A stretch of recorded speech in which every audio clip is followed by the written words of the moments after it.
আচ্ছা মারুফ, এই যে বক পাখিটি তো তুমি এখন ছেড়ে দিয়েছো একবারে হুম মুক্তভাবে। হুম এখন যদি এই বক পাখিটি উড়ে চলে যায় হুম। আর কখনো ফিরে না আসে, তাহলে কি তোমার খারাপ লাগবে?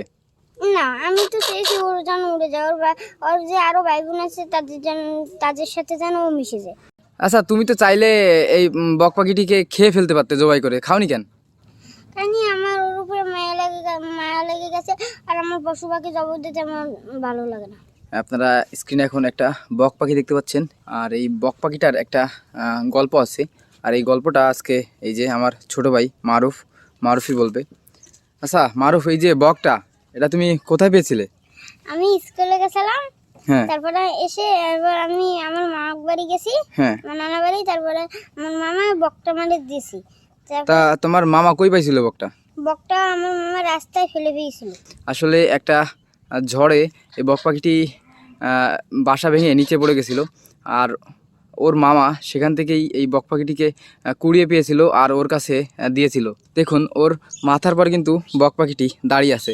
আসলে বক পাখিটি একবারে সুস্থ, ও কিন্তু চাইলেই অন্য কোথাও উড়ে চলে যেতে পারতো। আর এই যে ধান ক্ষেত, এখানে কিন্তু প্রচুর পরিমাণে বক আসে, আর সেগুলোর সাথে কিন্তু ও চাইলেই চলে যেতে পারতো, কিন্তু কখনও কিন্তু যায় না। ও খাবার খায়, খাবার খেয়ে আবার কিন্তু চলে আসে।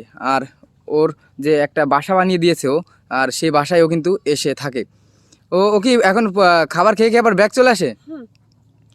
তা তুমি এখন কি আর খাবার খাও? না, এখন আর আমি খাবার খাই না। ও ওকে আমি ছেড়ে দিয়েছি, ও ও কুলায় একা একাই। আচ্ছা তুমি তো চাইলে এই বক পাখিটিকে খেয়ে ফেলতে পারতে জবাই করে, খাওনি কেন?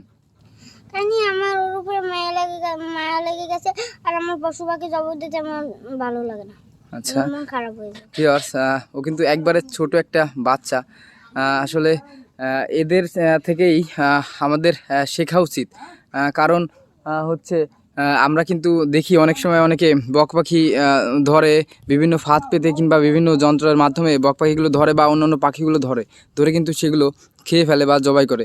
কিন্তু ওর যে উদারতা, ওর যে মায়া পশু পাখির প্রতি, প্রত্যেকে যদি এই জিনিসটা চিন্তা করে, তাহলে কিন্তু আর এই অবলা পাখিগুলো এভাবে হত্যা করা হবে না।